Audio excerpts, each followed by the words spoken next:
This video is brought to you by Nebula. Late last month, Russian forces finally took Avdiivka, a Donetsk suburb that has basically been on the front line since 2014.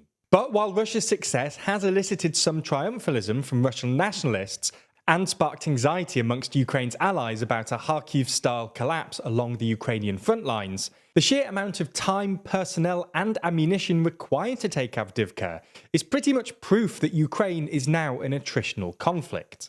So in this video, we're going to look at how the war in Ukraine has changed, why an attritional conflict benefits Russia at the moment, and why the balance of power could change in the future. Before we start, if you haven't already, please consider subscribing and ringing the bell to stay in the loop and be notified when we release new videos. So let's start by explaining what things look like on the ground in Ukraine. There's been some disagreement over how best to characterise the current state of affairs. Zelensky, for instance, criticised former Commander-in-Chief Valery Zaluzhny for describing it as a stalemate late last year, and other analysts have offered up a series of alternative terms, including frozen conflict, standstill, and even Zugzwang. Ultimately, the question of which word we use to describe the battlefield is sort of a semantic one, and the basic truth is that the potential rate of advance on both sides has decreased significantly, and fighting on the ground is characterised by grinding attritional tactics. This becomes glaringly apparent if you just look at a graph of the net amount of Ukrainian territory controlled by Russia. Since 2022, it's basically hovered at about 18%, with little variation. Whether or not you consider it a strategic success, Ukraine's counter-offensive last year failed to take significant amounts of territory, at least relative to its previous efforts in 2022.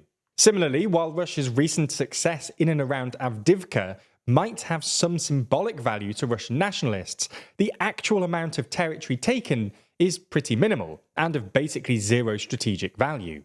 So you get the idea. As the front lines have stabilised and both sides have had the time to set up better defensive fortifications, the war in Ukraine has become attritional, which is why little territory has changed hands really for the past year.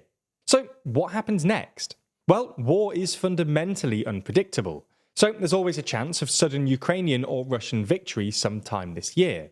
Elite infighting in either Moscow or Kiev, for example, could trigger a battlefield collapse, and it's impossible to rule out Russian nuclear escalation.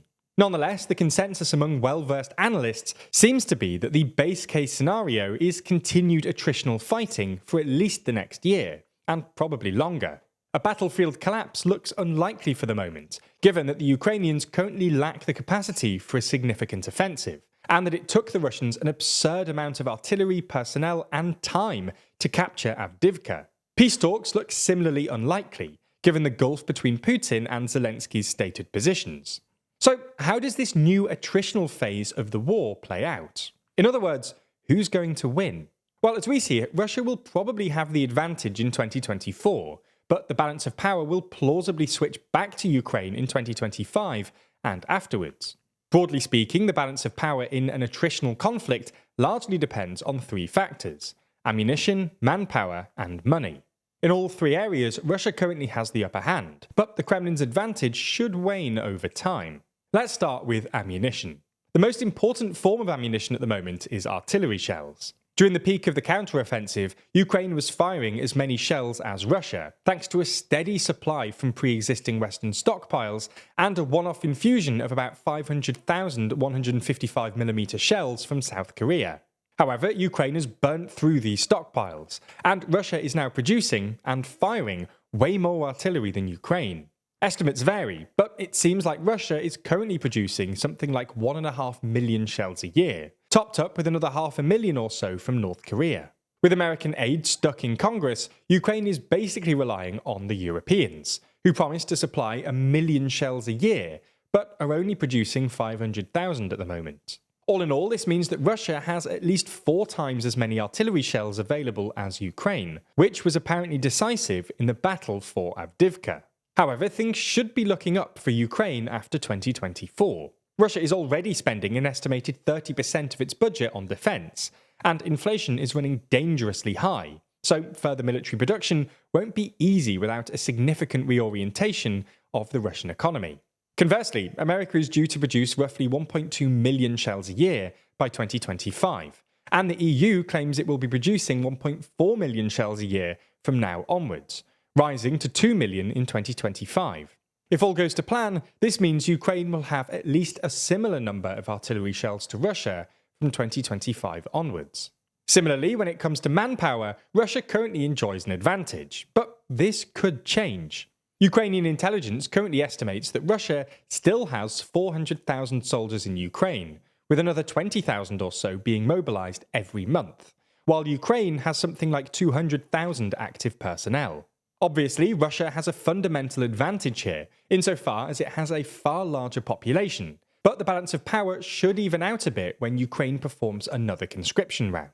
Zelensky has so far resisted calls by Zaluzhny and others for a new conscription drive, but it now looks a question of when rather than if, and Ukraine's army chiefs hope to find another 500,000 new soldiers.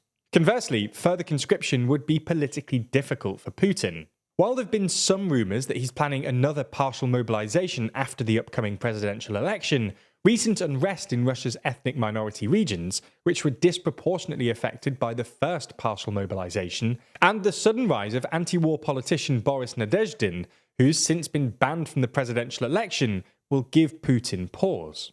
Similarly, opinion polls show that Russia's willingness to make sacrifices for the war is at its lowest since the start of the special military operation, and that a majority would oppose another mobilisation.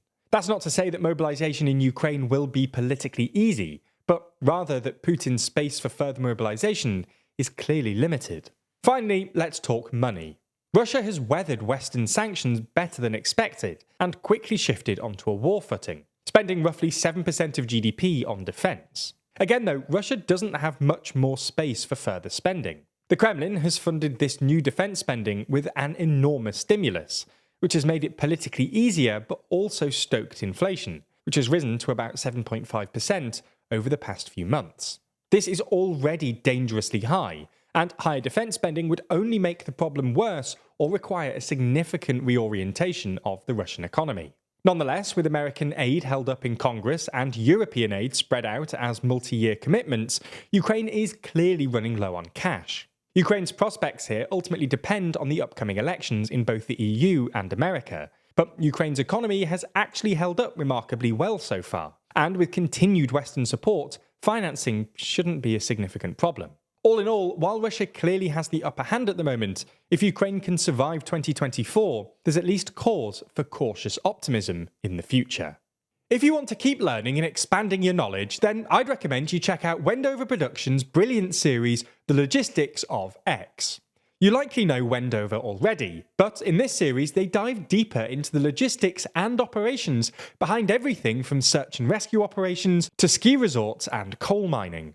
One episode I think you'd particularly enjoy is their latest, which gets into the logistics of weapons manufacturing, something that's key to a number of topics we discuss regularly in TLDR videos, and something that directly impacts wars and conflicts all around the world. It's a brilliantly researched and thorough series, and it's exclusively available on our streaming service Nebula. As you likely know, Nebula is the service we built with a bunch of our creator friends, and is the home to tons of smart educational content from all of your favourite creators. The best part is that by signing up, you not only get access to exclusive series like The Logistics of X, Modern Conflicts from Real Life Law, or China Actually from Polymatter, it also directly supports TLDR.